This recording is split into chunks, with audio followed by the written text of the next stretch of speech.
The Idries Shah Foundation podcast. Practical Psychology for Today. Featuring the works of Idries Shah, voiced by David Ault.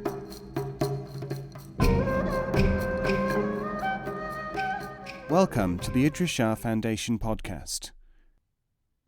In this edition of the podcast, we will hear selections from The Sufis by Idries Shah. This audio has been made available by the Idries Shah Foundation. The Builders. Detach from fixed ideas and preconceptions, and face what is to be your lot. Sheikh Abu Sa'id ibn Abi Khair. Sufism, said Sir Richard Burton, was the Eastern parent of Freemasonry. F. Hitchman, Burton, Volume 1, page 286. Whether Burton was a Freemason or not, there is no doubt that he was a Sufi. Freemasonry has been upheld by distinguished people in many countries, reviled and persecuted, linked with politics, reduced to the relative informality of staid businessmen's frolics, penetrated by Rosicrucianism, attacked as a Jewish imposture by the Nazis. It would not be seemly for a Freemason to engage upon a public portrayal of any part of the craft's symbolism or beliefs. Indeed, it is more than probable that a member would be under an oath of secrecy, whereby he must preserve every part of the Brotherhood's workings from all who are not initiated.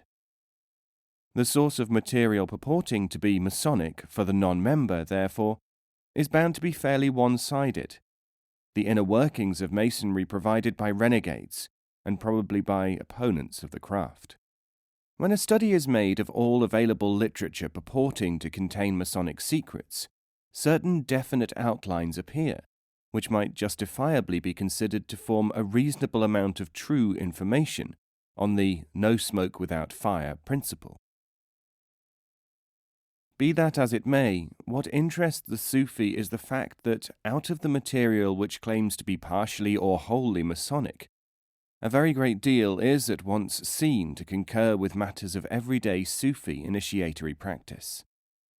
Either Freemasonry is, as Burton claimed, derived from the Sufis, or else the substance of the frequent and plentiful exposés, which may not be of Freemasonry at all, are in fact exposures of a Sufic cult other than Freemasonry. For the purposes of this study, we shall approach this exciting part of the inquiry from the only perspective open to us. Parallels will be sought between what the exposers claim to be Freemasonry and what we know of Sufic schools. One of the best methods of tracing Arab Sufi transmission to the West is through terminology. When a certain word is used with an esoteric significance, it is generally worthwhile studying it and seeking a parallel between the two systems. The fundamental word which we find most used in Masonic exposures is composed of the three Hebrew letters A, B, L.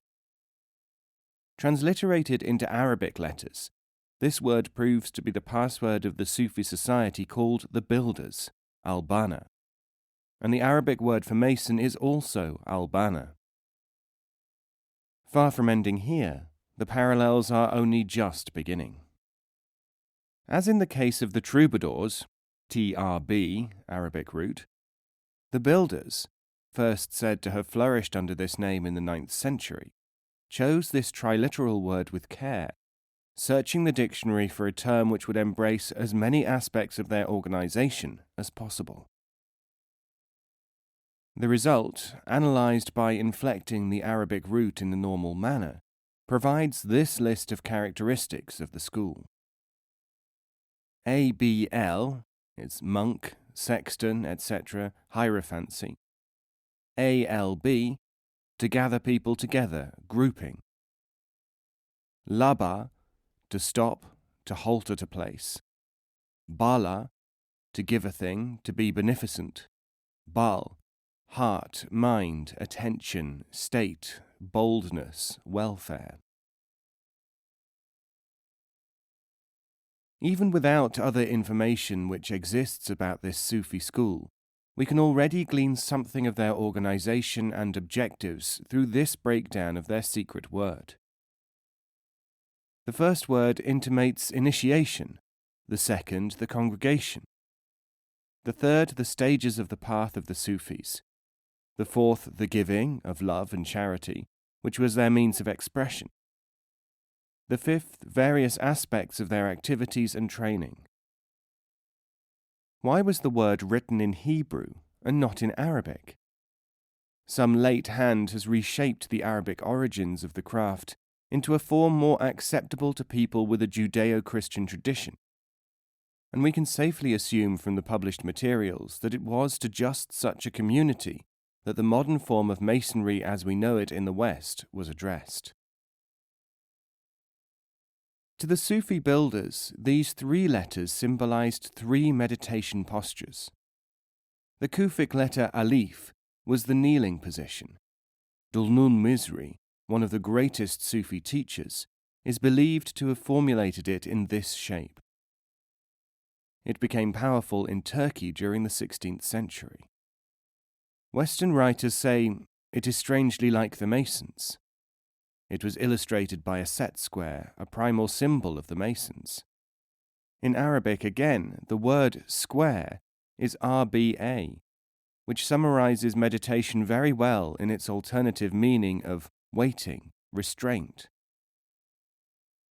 The second letter, Ba, is written in Arabic letters like a boat with a dot under it.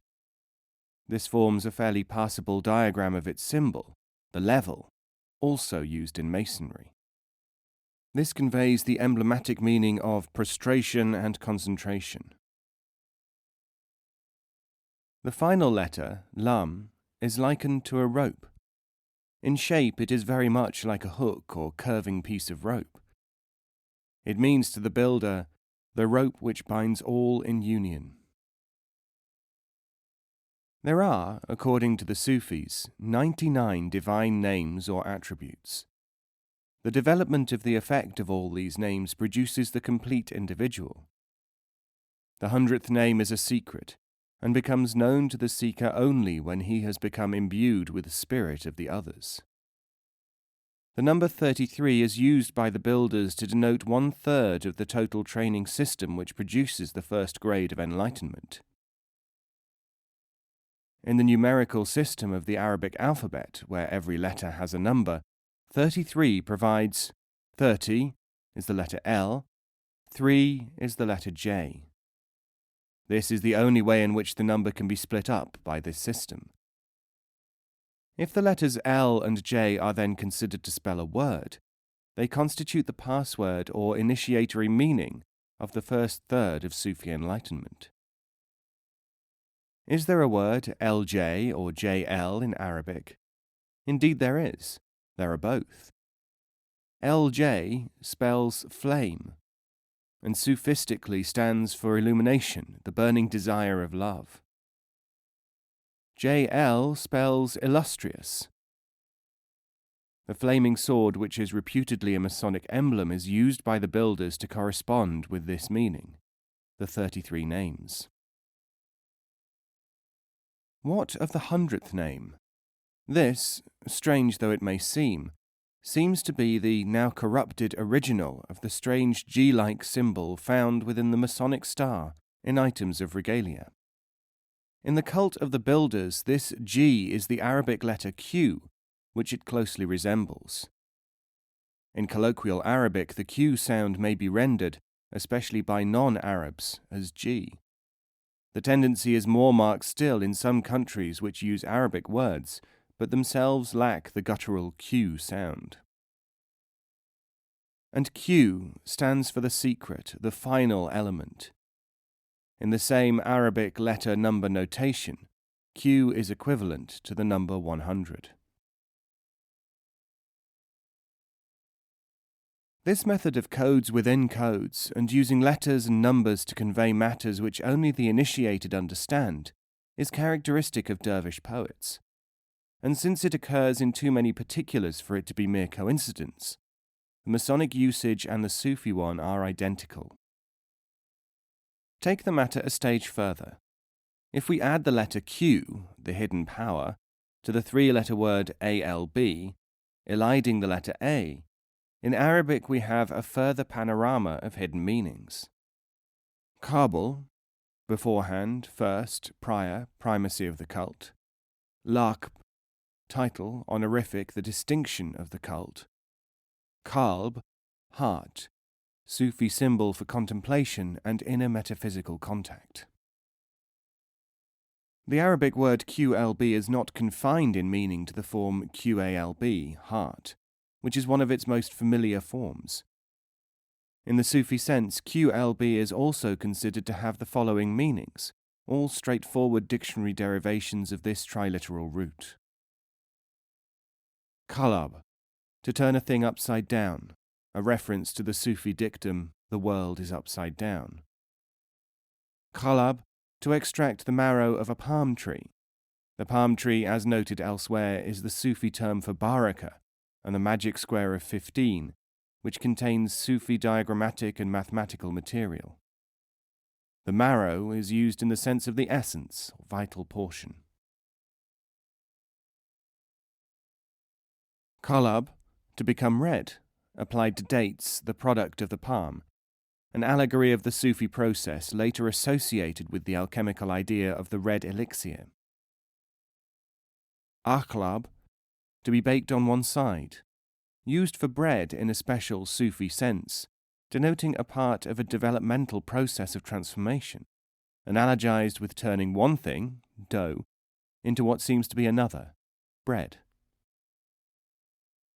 Takalab, to be restless, used of a sleeper turning in his sleep, used as a Sufi technical term to describe the uncertainty felt by the ordinary man who is, according to the convention used by the Sufis, asleep. Qalb, reverse, invert, wrong side.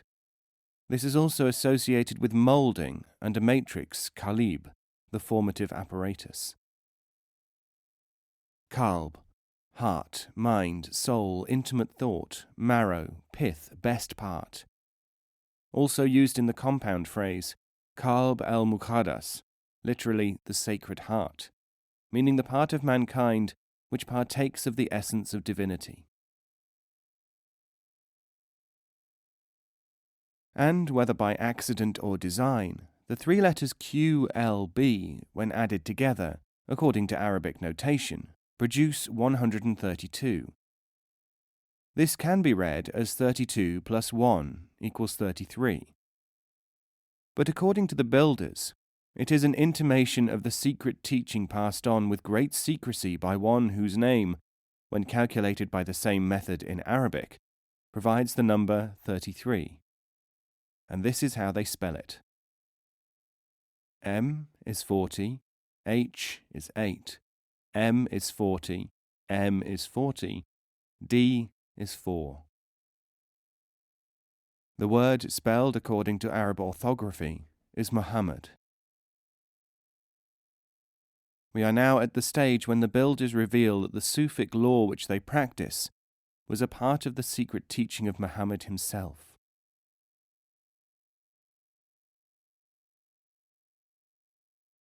This figure of 33, or the letter Q, the Sufi builders inscribe within a pentagram, and sometimes in a star composed of two triangles. In other esoteric traditions, these superimposed triangles are explained as standing for male and female principles, as air and fire and so on. But to the Sufi builder, the lower triangle is the shaped Arabic numeral 7. The upper one is the outline of the number 8. And taken together, the 6 sides of the two triangles comprise the number 6. This to them means the series 786. And 786 is the religious formula Bismillah ar-Rahman ar-Rahim, reduced to figures by direct substitution. The meaning of the phrase is the same as that found on a Sufic crucifix from 9th century Ireland, in the name of Allah, the Beneficent, the Merciful. The Kaaba, cubical temple of Mecca, was rebuilt in 608 AD when Muhammad was 35 years old, and 5 years before he started his teaching. This temple was built with 31 courses of stone and wood, as Raki quoted by Wisdenfeld in Creswell, Early Muslim Architecture, London 1958, page 1. The Sufis add, with earth and sky, 33. It would be improper to go any further in presenting material which both the Freemasons and organized dervish fraternities possess and consider to be of high initiatory significance. But here is an example of one cryptic interchange. Among the Sufis, NQT, dot, point, sometimes abbreviation, has an important value in conveying teachings. In one aspect, this is connected with the mathematical part of Sufism. The Arabic word for geometrician or architect is muhandis. This is composed of the letters M, H, N, D, S, which are equivalent to the numbers 40, 5, 50, 4, 60. These total 159. These numbers, resplit conventionally into tens, hundreds, and units, yield 100 is Q, 50 is N, 9 is T. These three consonants, combined in the order 2, 1, 3, provide the root NQT. This root means dot, point. In certain ceremonial usage, therefore, the word point is used to convey the concealed word which is its parent, the word muhandis, the prime builder. There are many other ingredients in this grouping of numbers. An example is this. The first two letters, Q and N, mean in Arabic deep meditation, a word for Sufism. The remaining letter, the T, stands in the Arab occult list for inner knowledge. Hence, in certain situations, special dialogues are used. An example is when an individual at an early stage of membership is being tested for his formal knowledge of how the word code works. A certain dialogue may take place. Questioner: what does the geometrician mean? Applicant: it is represented by the dot, NQT. How is it spelled? Like a dot. What comes after meditation, QN? The inner knowledge, the letter T. Will you tell it to me? I have only 2/3, N and Q. I have the third, T, standing for hidden. But there are some incidental facts which can be mentioned and are of some general interest. Freemasonry, according to some of its historians, came to England in the time of Ethelstan, about 894 to 939, the Saxon king who brought England into close contact with the rest of Europe. His life covered almost the same period as that of the illustrious Spanish Sufi Ibn Masara, 883 to 931, from whose Illuminist school a tremendous and continuing influence upon Western thought has been traced. It was during the same century that Dhul-Nun the Egyptian, the Sufi and reputed founder of the Dervish order of builders, lived and taught. Dhul-Nun, revered by all Sufis, is referred to as having been of Nubian, or black, origin, giving a connection with the adoption of black, fem, and knowledge, understanding, fem, by the dervish school of the Coleman, which we associate with the Carbonari. Black is also another word for Egypt, said to be derived from the colour of the soil. The black art is thought by many to mean nothing more than the Egyptian art, or the art of understanding. By a similar process of thought, the black virgins of the Middle Ages could be translated as the wise virgins. The confusion between the black art, the Hermetic art, and the Egyptian secrets has appeared and reappeared throughout medieval literature. The misunderstanding exists only because of ignorance of the similarity of black and wise in Arabic by foreigners. The connection between black art, alchemy, and Rosicrucianism has baffled many students, who have assumed for the most part that all these things were dabbled in by Europeans of the Middle Ages just because of a general credulity and desire to penetrate secrets and find a hidden teaching. The connection between the Shriners and the Masons has seemed to many observers to be absurd, or some sort of a false association. A Shriner must be a Mason. His ritual is avowedly based upon a myth and ritual connected with the Holy Temple in Mecca.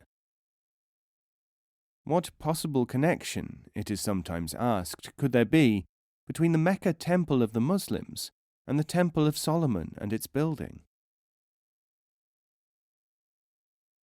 There could be a very close connection indeed. First, let it be noted that charges against ancient Sufis included the terrible allegation that a mime of the Mecca pilgrimage ceremonies could be carried out anywhere with equal validity to an actual pilgrimage. Secondly, let us remember that the great Sufi teacher Maruf Kaki, died 815, is known as Son of David and also as King, a common Sufi appellation. The son of David, by association, was Solomon. Solomon it was who rebuilt the temple. Why son of David? Because Kaki was the disciple of the illustrious teacher Daud el-Tai. Daud is Arabic for David. This David died in 781. Less than a century before, about 691, the Saracens rebuilt the Temple of Solomon on the site which is now known as the Dome of the Rock. This, and no earlier one, is the temple whose servants were the Knights Templar, accused of Saracenic leanings. It is no accident that after the dissolution of the Order of the Templars, the Freemason took on Templar traditions. It should not be forgotten that the Kaaba, literally the cube, is the four-square temple of Mecca. The black stone of Mecca is set in an outer corner of the Kaaba. It is thus correctly described as the Kaaba, cube, stone, easily rendered as the cubic stone. It is also called Hajar al-Aswad, black stone. Black, as we have noted, is rendered as coal, and the stone of black can be rendered as Hajar al-Fem, stone of wisdom, or even, in translation, stone of the wise. Second only to this place for all Muslims is the sanctified spot known as the Temple of Solomon in Palestine. Sufi tradition has it that a band of early classical Sufis were a number of men who assembled in the Mecca temple and devoted themselves to its service. On the fall of Jerusalem to the Arabs, the first act of the Muslims was to repair the site of the Solomonic temple to acquire it for Islam. That the Sufi tradition was continued in respect of the Dome of the Rock is evidenced by the fact that its later interior decorations contain Sufi symbolic designs. Templar churches and other indications show the influence of the Saracen version of the Solomonic temple. There are two lines of diffusion of this law to the west, initially through Saracen Spain, with or without Jewish amalgamation of ideas, because Jews were active in cooperation with the Arab Kabbalists, and again through the Crusades, when members of the cult known as the Builders may very well have found similar rituals among the dervishes of the Near East.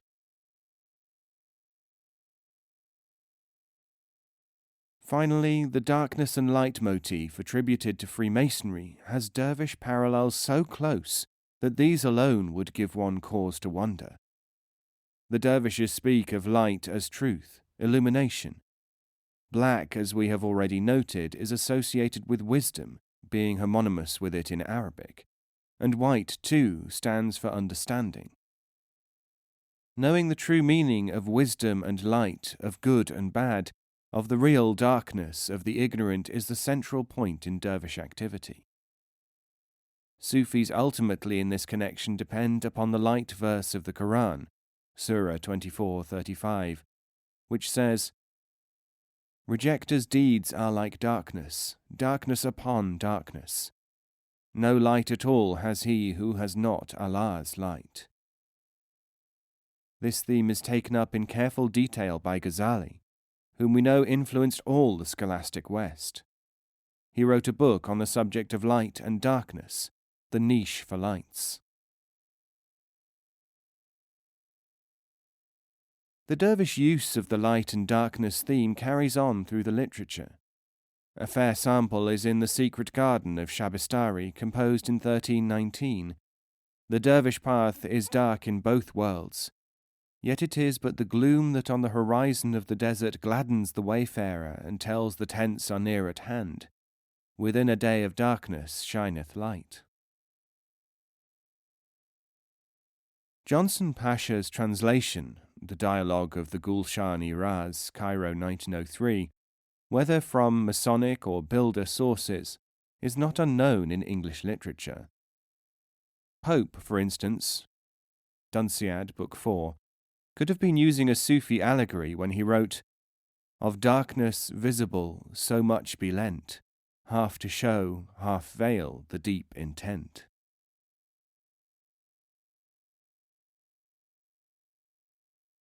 From our knowledge of dervish usage, we can interpret the mysterious message in a curious and repeated mason's mark which appears in medieval buildings. This is a mark which looks like the figure 4. If the professional masons of the Middle Ages were connected with dervish orders in the West, as the Eastern building workers certainly were, we have a concealed message here. The Sufi diagram known as the magic square of 15 is drawn thus. On the top row 4, 9, 2, on the middle row 3, 5, 7, on the bottom row 8, 1, 6. This square adds up to the number 15, whichever way the lines of figures of 1 to 9 are added up. It is used in Kabbalism as a code frame by means of which to convey a message. This is done by drawing lines to link up the numbers which it is intended to emphasize. If the mason's mark which we are considering is superimposed upon the frame, we can read off which numbers have been involved in the message. The outline crosses all of the squares of the figure, except the one occupied by the number 8. The figure runs down the right-hand column, across the middle row, down the middle column, and links the 3 and the 9. 8 symbolizes the number of perfect expression, the octagon, representing, among other things, the cube. The figure also covers 8 of a total of 9 squares. The meaning here is, the 8, or balance, is the way to the 9. 9 stands in Arabic for the letter ta, whose hidden meaning is secret knowledge. The outline is given additional significance when it is realized that the figure, which looks like a 4 with a bar, sometimes a curve, attached, is also a rough representation of the Arabic word hu, the dervish liturgical word, chanted in order to produce ecstatic states.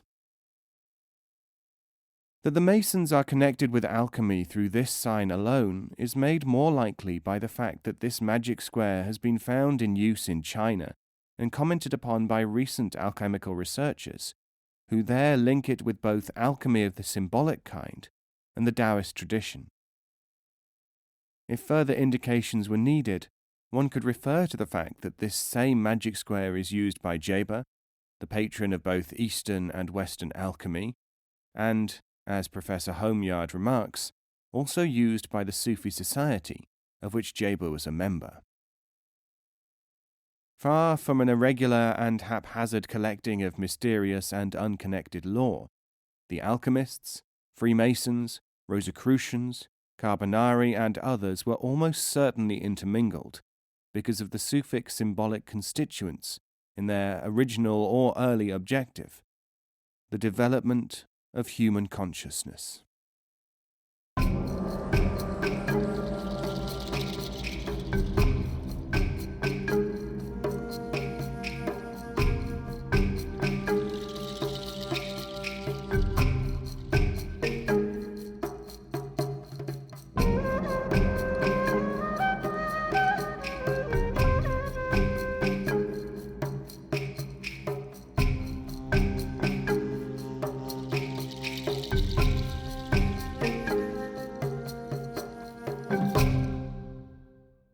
This podcast is copyright 2016, the Idries Shah Foundation.